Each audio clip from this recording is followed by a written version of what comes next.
इस कहानी की शुरुआत होती है सन 2024 से, जहाँ पर हम दुनिया के अलग अलग मुल्कों को जलता हुआ देखते हैं। दरअसल ये वो वक्त है जब पूरी दुनिया में जंगी चल रही है, सब एक दूसरे के खिलाफ लड़ रहे हैं। जिसके बाद ये कहानी यहाँ से जाती है पास्ट गुजरे हुए वक्त में, यानी 1988 में। हम एक डिटेक्टिव पुलिस ऑफिसर को देखते हैं जिसका नाम थॉमस था। वो अपने डिटेक्टिव साथी के साथ एक एक्सीडेंट वाली जगह पर जाता है छानबीन करने के लिए, जहाँ ड्राइवर की मौत हो गई होती है। लेकिन जब इस ड्राइवर लड़की की गर्दन चेक करती है तो वहाँ पर 3 छेद थे, और आज ही इस शहर में 2 और लोगों की बिल्कुल ऐसी मौत हुई होती है, मतलब उनकी गर्दन पर भी छेद थे। छानबीन करने के बाद थॉमस अपनी साथी के साथ लैब में जाता है, जहाँ डॉक्टर उन्हें बताता है कि इन तीनों की मौत एक ही तरह से हुई है, और आप लोग सच है, इनकी मौत की वजह गर्दन पर बने वो छेद ही है। मगर अभी हम ये पता नहीं लगवा पा रहे कि आखिर इन पर हमला किस चीज से किया गया है और मारा किस तरह है। अब तभी थॉमस को पता चलता है कि क्लब में एक और लड़की पर हमला हुआ है, पर वो मरी नहीं, ये जिंदा है। तो फौरन थॉमस अपनी साथी के साथ उस क्लब में जाता है, जहाँ पहले से एक डिटेक्टिव मौजूद था जो थॉमस की वाइफ का भाई था। और अब ये लोग मिलकर उस लड़की से पूछताछ करने लगती हैं जिस पर हमला हुआ। लड़की काफी डरी घबराई हुई थी, बताती है कि मेरे ऊपर एक लड़की ने हमला किया था जिसने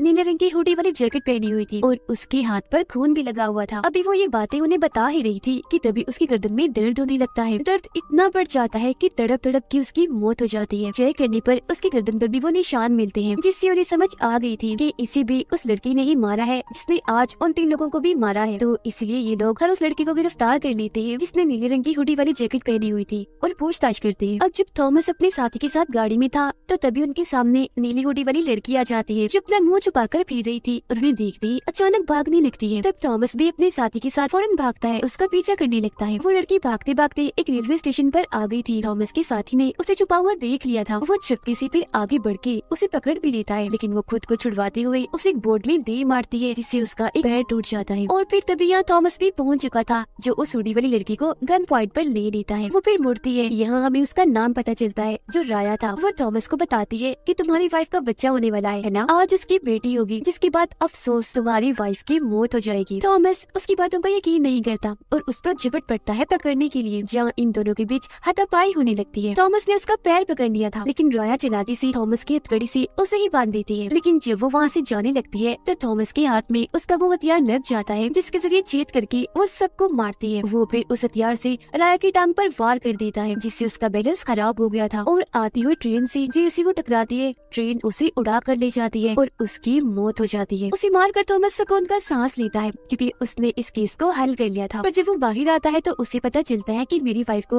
हॉस्पिटल में दाखिल कर लिया गया है, क्योंकि आज उसकी वाइफ का बच्चा होने वाला है। फिर जैसे ही थॉमस हॉस्पिटल गया, उसे बताया जाता है कि आपकी बेटी हुई है, जो बात उस हुडी वाली लड़की यानी राया ने बताई थी। पर वो इस पर ध्यान नहीं देता, क्योंकि उसका मानना था कि ये बस एक इत्तेफाक है। तभी एक पुलिस ऑफिसर आकर थॉमस को बताता है कि वो लड़की राया जिसकी मौत हो गई है, उसकी लाश को चेक करने पर उसकी बाजू में से गोली मिली है, जिसका मतलब है किसी ने उसको गोली मारी थी। पर थॉमस इस बात पर ध्यान नहीं देता, क्योंकि वो बहुत खुश था आज उसकी बेटी पैदा हुई है। मगर तभी डॉक्टर परेशानी की हालत में थॉमस को आकर बताता है कि इस दौरान तुम्हारी वाइफ की हालत खराब हो गई थी, और हमें अफसोस के साथ कहना पड़ रहा है कि हमने तुम्हारी बेटी को तो बचा लिया, पर तुम्हारी वाइफ को नहीं बचा पाए, उसकी मौत हो गई है। ये जानकर थॉमस एकदम टूट जाता है। वो दुखी तो था ही, पर हैरान भी, क्योंकि राया ने भी उसे यही कहा था, जिसका मतलब था कि उस वक्त वो थॉमस को उसका फ्यूचर आने वाला वक्त बता रही थी। और ये सवाल थॉमस के दिमाग में चलता रहता है कि उसे ये बात कैसे पता चली। अब ऐसे ही कई साल गुजर जाते हैं, पर आज तक थॉमस को उसका जवाब नहीं मिला। जब थॉमस की बेटी बड़ी होकर आज पूरे 9 साल की हो गई है, यानी आज उसका बर्थडे था, और क्योंकि आज के ही दिन उसकी वाइफ की भी मौत हुई थी, तो वो अपनी बेटी को लेकर उसकी कब्र पर जाता है, जहाँ उसकी वाइफ की कब्र पर किसी ने पहले से ही फूल रखे हुए थे। उसे लगता है या तो मेरे डिटेक्टिव साथी या मेरी वाइफ के भाई ने ये किया होगा। पर जब वो दोनों को कॉल करता है तो उन दोनों में से किसी ने भी ये फूल नहीं रखे होते। वो सोच में पड़ जाता है कि फिर ऐसा किसने किया होगा। कि तभी उसके पास कॉल आती है और उसे बताया जाता है कि शहर में एक खून हुआ है, जो बिल्कुल वैसे हुआ जैसे आज से 9 साल पहले यानी 1988 में उन 4 लोगों का हुआ था।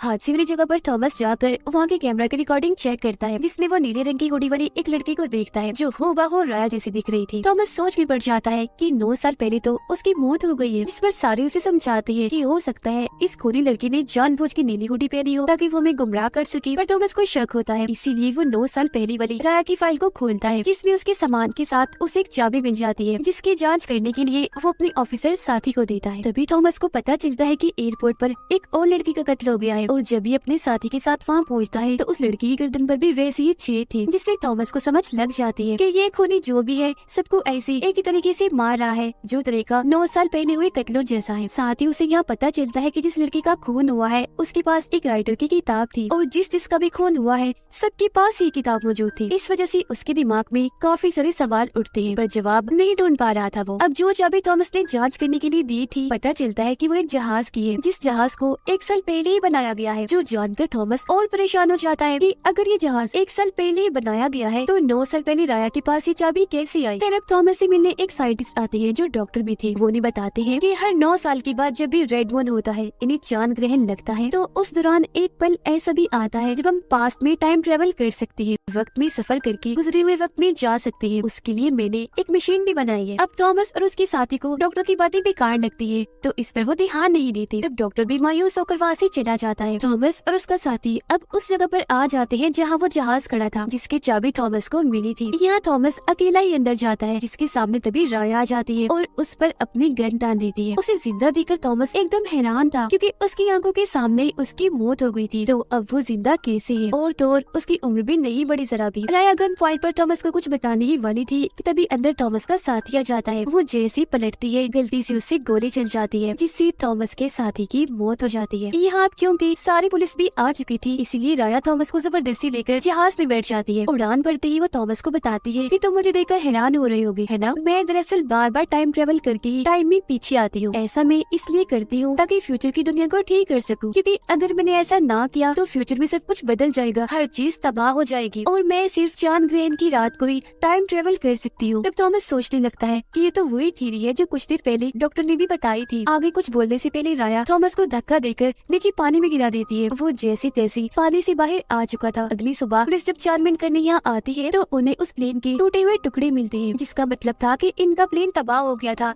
पर राया का कोई अता पता नहीं था। थॉमस सबको बता ही देता है कि उस लड़की राया ने मुझसे बात की, टाइम ट्रेवल करके ही वो टाइम ही पीछे पास्ट में आती है। लेकिन जाहिर है किसी को भी उसकी बात का यकीन नहीं होता। इसके बाद हमें 2006 का वक्त दिखाया जाता है, यानी 9 साल और गुजर गए हैं, जहाँ थॉमस की जिंदगी पूरी तरह बदल गई है। यहाँ तक कि उसने पुलिस की नौकरी भी छोड़ दी है और हमेशा वो चांद ग्रहण के बारे में ही पढ़ता रहता है। उसे काफी अरसे से वो साइंटिस्ट डॉक्टर भी नहीं मिले। उसकी बेटी बड़ी हो गई है जो अपने मोम के भाई के साथ रहती है। अब थॉमस को पता चलता है कि 1988 में एक और कत्ल भी हुआ था, पर उसकी कोई रिपोर्ट इनके पास नहीं आई थी। इसीलिए वो उसकी कब्र पर जाता है जो एक राइटर था। कब्र खोदकर जैसे उसकी स्केलेटन यानी कंकाल को चेक करता है तो उसकी गर्दन पर भी छेद थे, यानी ये भी राया के हाथों ही मारा गया था। इसीलिए अगले दिन वो राइटर के घर जाकर उसकी वाइफ से मिलता है। वो थॉमस को बताते हैं कि मरने से पहले मेरे हस्बैंड एक ग्रुप चलाया करती थी जिन्होंने एक किताब भी लिखी। अब कुछ पेपर से थॉमस को पता चलता है कि इस राइटर का ताल्लुक हर उस इंसान से है जिनकी मौत 1988 और 1997 में हुई। साथ ही इस राइटर की एक दोस्त अभी भी जिंदा है जो उस ग्रुप को आज भी चलाती है। ये जानने के बाद थॉमस फौरन उससे मिलने के लिए निकल जाता है, क्योंकि वो जान गया था कि अगली मरने की बारी राइटर की इस दोस्त की है, यानी राया अब उसे मारेगी क्योंकि आज भी चांद ग्रहण की रात है।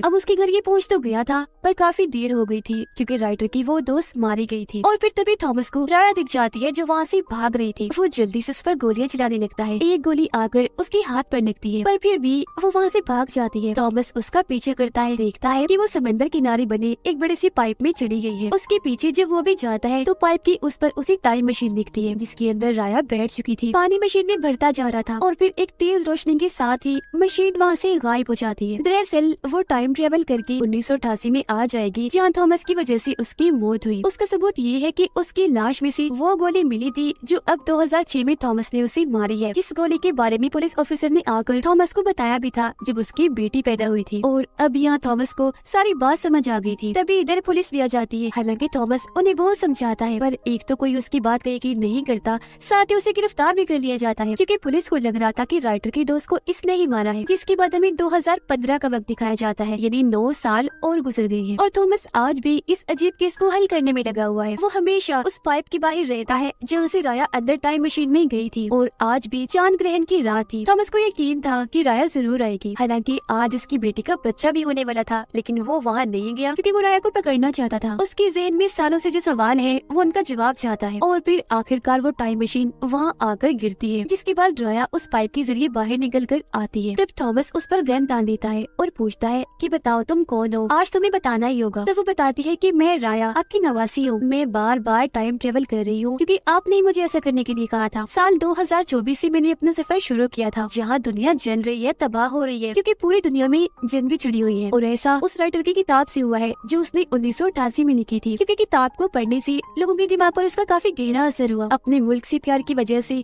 लोग बाकी दुनिया से लड़ने लगे और पूरी दुनिया जंग का मैदान बन गई। ऐसे में दुनिया को बचाने के लिए उस साइंटिस्ट डॉक्टर ने टाइम मशीन बनाई, जिसके जरिए हर 9 साल पीछे सिर्फ चांद ग्रहण की रात को ट्रेवल किया जा सकता है। और मैं टाइम में पीछे ट्रेवल करके हर उस इंसान को मार रही हूँ जिनकी वजह से जंगे हुई, ताकि फ्यूचर में होने वाली तबाही को रोक सकूं। थॉमस देखता है कि राया के हाथ पर अभी गोली का निशान नहीं है, जिसका मतलब है कि यहाँ 2015 में अपना मिशन पूरा करने के बाद टाइम में पीछे आकर वो 2006 में आएगी, जब थॉमस ने उसके हाथ पर गोली मारी थी, फिर 1997 में और फिर 1988 में, जहाँ थॉमस की वजह से उसकी मौत हो जाएगी। राया उसे अपना ब्रेसलेट भी दिखाती है जो थॉमस ने अपनी वाइफ को दिया था। थॉमस ये सब जानने के बाद काफी दुखी हो जाता है कि मैं अपनी नवासी का कातिल हूँ, क्योंकि उसकी वजह से ही राया की मौत होगी। इसीलिए वो राया को कहता है कि जब तुम 1988 में जाओ तो कैसे भी करके मुझे रोक लेना कि मैं तुम्हें ना मारूं और फिर वापस फ्यूचर में आ जाना। तब राया समझाती है कि ऐसा नहीं हो सकता, क्योंकि मेरा ये सफर वन साइडेड है। मैं टाइम ट्रेवल करके सिर्फ एक ही बार टाइम में पीछे जा सकती हूँ, वापस अपने वक्त में नहीं आ सकती। और अब मैं हर 9 साल पीछे पीछे जाकर